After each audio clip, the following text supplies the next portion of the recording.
Hello friends, welcome to దేవాంష్క diaries. ఇప్పుడు మీరు వినబోతుంది ఏ తీరం చేరిన ఈ బంధం స్టోరీలోని 92వ భాగం. మణికర్ వెళ్ళిపోయాక మోక్ష ఏడుస్తూనే కింద పడిన కవర్ తీసుకుని ఆ కవర్లోని వస్తువులన్నీ చెల్లాచెదురుగా పడి ఉంటే వాటిని కొన్ని తీసుకోకుండానే పరిగెడుతున్న నడకతో దగ్గరలో ఉన్న ఫ్లాట్కి వెళ్ళిపోయి రూమ్లోకి వెళ్ళి డోర్ లాక్ చేసుకుంది. ఆ రోజు వీకెండ్ కావటం వలన మోక్ష ఫ్రెండ్ ఇంటికి వెళ్ళి చాలా రోజులు అయ్యిందని వెళ్ళిపోయింది. మోక్ష రూమ్లో బెడ్ మీద పడిపోయి ఏడుస్తూ మణికర్ అన్న మాటల గురించి ఆలోచిస్తూ నిద్రపోయింది.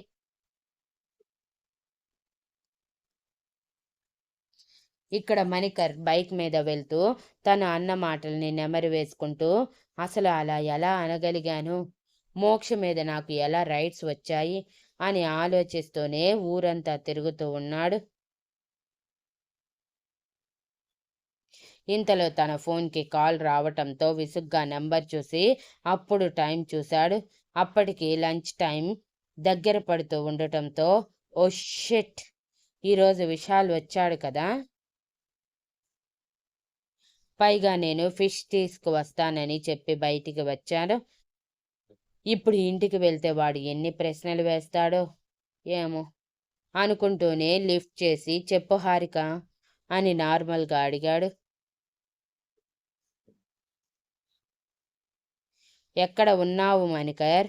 చేపలు తెస్తానని చెప్పి ఇంతవరకు ఇంటికి రాలేదు.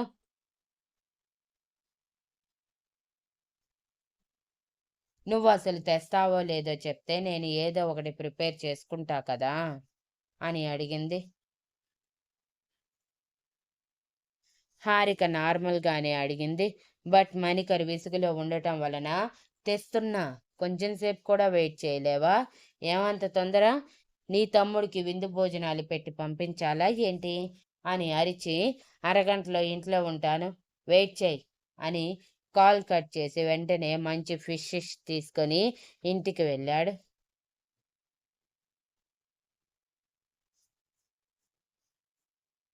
మణికర్ వచ్చే వరకు విశాల్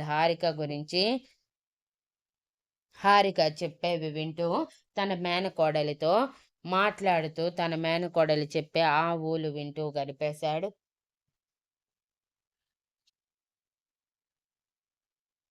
మణికర్ రాగానే, ఏంటి బావా ఇంత లేట్ అయ్యింది, ఎక్కడ తిరిగి వస్తున్నావేంటి అని నవ్వుతూ అడిగాడు. విశాల్ మాటకి మణికర్ తడబడిన వెంటనే తనని తాను సంభాళించుకొని, ఇక్కడ చేపలు అంత ఫ్రెష్గా లేవు విశాల్, అందుకే దూరంగా వెళ్ళాల్సి వచ్చింది. అక్కడ నా ఫ్రెండ్ కలవటం వలన మాట్లాడుతూ కొంచెం లేట్ అయ్యింది అంతే.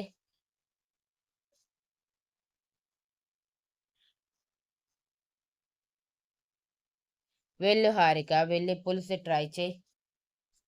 ఫ్రై చేయి వీటితో అని చెప్పి కిచెన్లోకి పంపించి, ఇంకేంటి విశాల్ విశేషాలు, తిరిగి బెంగళూరు వెళ్ళాలి కదా, ఎప్పుడు అని అడిగాడు. ఈరోజు నైట్కి వెళ్తాను బావా, హారికని చూడాలి అనిపించి సడన్గా వచ్చేసాను. రేపు ఉదయానికల్లా అక్కడ రిపోర్ట్ ఇవ్వాలి కాబట్టి నైట్కి బస్ ఎక్కుతాను అని చెప్పాడు విశాల్. ఓ, ఓకే. ఎన్నింటికి బస్ అని అడిగితే, నైట్ 9కి ఉంది. అప్పటి వరకు ఇక్కడే గడిపి 1 గంట ముందు ఇంటికి వెళ్తాను, ఫ్రెష్ అయి బెంగళూరు వెళ్తాను.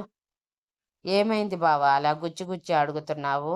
నేను ఇక్కడ ఉంటే నీకేమైనా ఇబ్బందా ఏంటి అని ఊరకంట చూస్తూ అడిగాడు. నాకేమీ ఇబ్బంది ఉంటుంది విశాల్, అది ఇది నీ అక్క ఇల్లు, ఎంతసేపైనా ఉండొచ్చు. కానీ నువ్వు మా అమ్మ దగ్గర జాగ్రత్తగా బిహేవ్ చేయి. ఆ రోజు బిహేవ్ చేసినట్టు మరోసారి బిహేవ్ చేయొద్దు. మర్చిపోకు, ఇది మీ అక్క అత్తారిల్లు. నీలా నేను మీ అమ్మ దగ్గర బిహేవ్ చేసి ఉంటే పొరపాటున మన కుటుంబాల మధ్య పుచ్చలేని అగాధం వచ్చుండేది. గుర్తుంచుకో విశాల్, మీ అక్క నా భార్య అని వార్నింగ్ టోన్లో చెప్పాడు.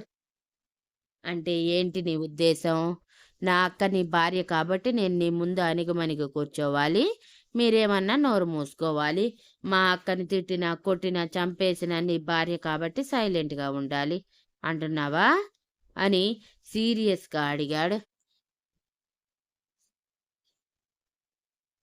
నేను అలా అనలేదు విశాల్. నువ్వు అలా అర్థం చేసుకుంటే నేనేం చేయలేను. నేను చెప్పేది నువ్వు కొంచెం నీ ఆవేశం తగ్గించుకొని వింటే బాగుంటుంది. మా అమ్మతో బిహేవియర్ మంచిగా చేస్తే బాగుంటుందని చెప్పాను అంతే. పొరపాటున ఆ రోజు జరగరానిది జరిగితే అదంతా మీ అక్క మీదే పడుండేది. అందుకే కొంచెం ఆలోచించి ఏ పనైనా చెయ్యి అని అంటున్నాను అని నీతి బోధలు చేస్తూ ఉంటే విశాల్ కోపంగా, చూడు బావా, నీకు అక్క చెల్లెళ్ళు లేరు కాబట్టి వాళ్ళ విషయంలో ఎలా కేర్ తీసుకోవాలి నీకు తెలియదు కాబట్టి ఇలా మాట్లాడుతున్నావు.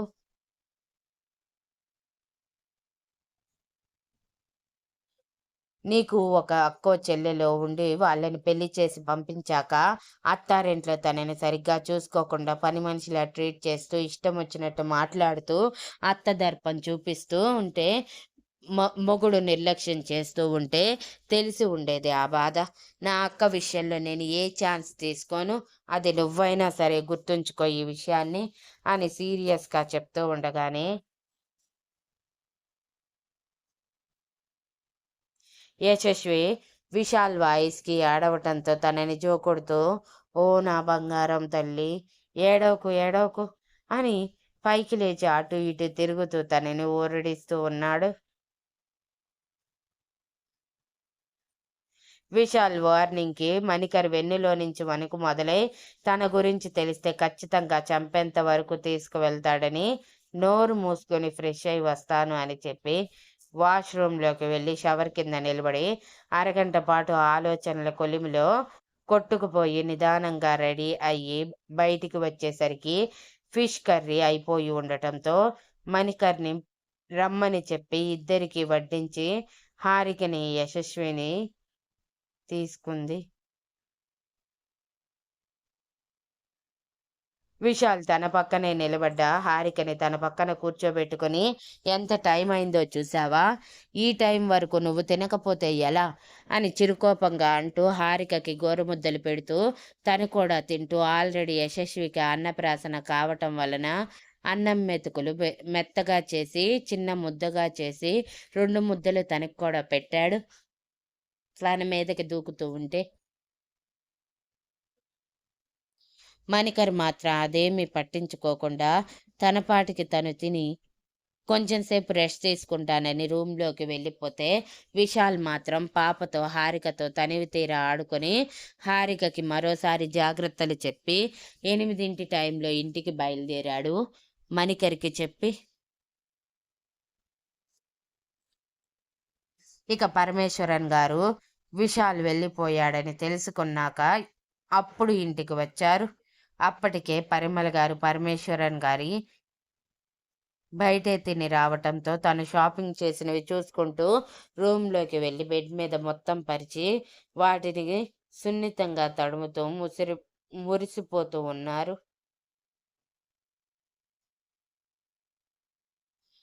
నైట్ భోజనాల తర్వాత హారిక మణికర్ పక్కన పడుకొని మణికర్ గుండెల మీద చేయి వేసి, ఏమైంది మణికర్? కొన్ని రోజుల నుంచి గమనిస్తూ ఉన్నాను. ఎందుకో చాలా డిస్టర్బ్గా కనిపిస్తున్నావు నాతో. చెప్పకూడదా అని అడిగింది. హారిక మణికర్ చెయ్యిని పక్కకి జరిపి, అలాంటిదేమీ లేదు. చెప్పా కదా హారిక, వర్క్ స్ట్రెస్ అని. న్యూ జాయినింగ్ వల్ల కొంచెం వర్క్ అలవాటు పడటానికి టైం పడుతుంది అంతే. నువ్వు ఎక్కువగా ఆలోచించకు అని చెప్పి సైడ్కి తిరిగి పడుకుంటే హారిక మణికర్ని వెనుక నుంచి హత్తుకుని, ఏమైంది మణికర్? ఈ మధ్య నన్ను అస్సలు దగ్గరికి కూడా తీసుకోవటం లేదు. అంతకుముందు నేను దగ్గరికి రాలేదని ఫ్రస్ట్రేట్ అయిన నువ్వు ఇప్పుడు నా అంతట నేనుగా దగ్గరికి వస్తున్నా, నువ్వు అవాయిడ్ చేస్తున్నావు. ఏంటి ఇదంతా అని అడిగింది. నువ్వు ఎక్కువగా ఊహించుకుంటున్నావు హారిక. అలాంటిదేమీ లేదు అని హారిక వైపు తిరిగి తనని ముద్దు పెట్టుకోవటానికి ముందుకు వచ్చేసరికి హారిక ఫేస్లో మోక్ష కనిపించగానే తనని వదిలేసి, చిరాకుగా ఉంది హారిక, ప్లీజ్ డిస్టర్బ్ చేయకు అని వెల్లకిలా తిరిగి కళ్ళు మూసుకుంటే,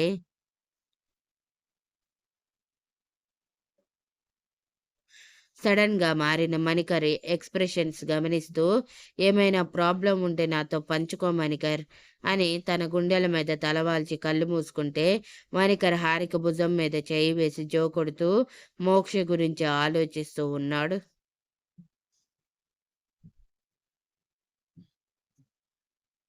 అలా మరో 2 వారాలు గడిచిపోయాయి. హారిక ఎంత దగ్గరికి వస్తున్నా మణికర్ తనని దగ్గరికి తీసుకోలేకపోతున్నాడు. ప్రతిసారి తన ప్లేస్లో మోక్ష కనిపిస్తూ ఉంటే అలా ఎందుకు జరుగుతుంది అని ప్రతిసారి ప్రశ్నించుకుంటూ ఉన్నాడు. అలాంటి సమయంలోనే ఒక సాయంత్రం ఆఫీస్ అయిపోయాక మోక్ష ట్రాఫిక్లో తన ఫ్లాట్కి వెళ్తూ కనిపించగానే ఆటోమేటిక్గా తనని ఫాలో చేస్తూ ఫ్లాట్కి వెళ్ళిపోయి మోక్ష వెనకే వెళ్ళాడు. మోక్ష మణికర్ని గమనించగా నార్మల్గా ఫ్లాట్ డోర్ ఓపెన్ చేసి లోపలికి వెళ్ళి లాక్ చేసుకునేలోపు మణికర్ లోపలికి వచ్చేసి మోక్షని గట్టిగా హత్తుకొని, ఐ వాంట్ యూ మోక్ష అని అన్నాడు. సడన్గా జరిగిన చర్యకు మోక్ష బెదిరిపోయి, ఎవరు నువ్వు అంటూ వెనక్కి తోసి మణికర్ని చూసి, మణికర్ నువ్వా అంటూ ఆశ్చర్యపోయింది. హా మోక్ష, నేనే. నాకు నువ్వు కావాలి మోక్ష, ప్లీజ్ నన్ను అవాయిడ్ చేయకు అని మోక్షని గట్టిగా హత్తుకొని తను రియాక్ట్ అయ్యేలోపు ముద్దు పెట్టేశాడు. మోక్ష గింజుకుంటున్నా తనని వదల్లేదు. అలానే మోక్షని ఎత్తుకొని రూమ్లోకి తీసుకువెళ్ళి అప్పుడు తన పెదవులు వదిలి బెడ్ మీద పడేసి మోక్ష మీద వాలేలోపు మోక్ష భయపడి బెడ్ నుంచి దొర్లినట్టు కిందకి దిగి, ఏం చేస్తున్నావు మణికర్, పిచ్చేమైనా పట్టిందా అని కోపంగా అడిగింది.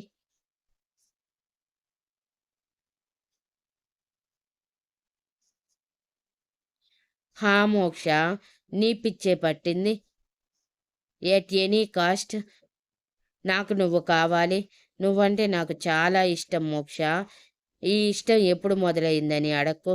ఏమో నాకు కూడా తెలియదు నీకు ఎప్పుడు అట్రాక్ట్ అయ్యానో, కానీ ఇప్పుడు హారిక కంటే నాకు నువ్వే ఎక్కువగా కావాలి అనిపిస్తుంది. ప్లీజ్ మోక్ష, కాదనుకో. ఐ లవ్ యూ మోక్ష అని అంటూ మోక్షని పట్టుకోవటానికి వెళ్తూ ఉంటే, మోక్ష ఆ రూమ్ నుంచి బయటికి వెళ్ళటానికి డోర్ వైపు కదిలింది. మోక్ష డోర్ తీసేలోపు మణికర్ తనని అడ్డుకొని, ముందు నేను అడిగిన దానికి సమాధానం చెప్పు మోక్ష, నువ్వు కూడా నన్ను ప్రేమిస్తున్నావు కదా, మరి నాతో రిలేషన్షిప్ స్టార్ట్ చేయటానికి ఏమయ్యింది? ప్లీజ్ కాదనకు మోక్ష అని మోక్షని ఎక్కడ పడితే అక్కడ టచ్ చేస్తూ స్పృహలో లేనట్టు బిహేవ్ చేస్తున్నాడు. Thank you for listening and please like, share, comment and subscribe.